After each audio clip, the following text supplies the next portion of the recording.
வாழ்க்கை விளிம்புல நிக்கிற உள்ளமே இந்த சத்தத்தை கேட்கணும்னு தான் கர்த்தர் கொண்டு வந்து இருக்கிறார். எங்கேயா இருக்கிறீங்க, இந்த சத்தத்தை கேட்கணும்னு உங்களை பார்க்க வைக்கிறார்.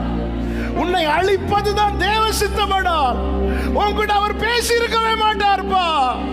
உன்கிட்ட அவர் பேசி உன்னை பழகி இருக்கவே மாட்டார்.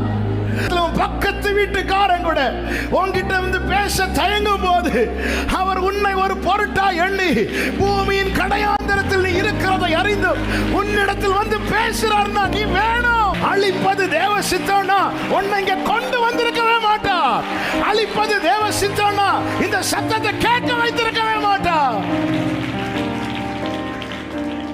எனக்கு தெரியும், அழிப்பது அவர் சித்தம் அல்ல, அழிப்பது அவர் சித்தம் அல்ல, அழிப்பது அவர் சித்தம் அல்ல.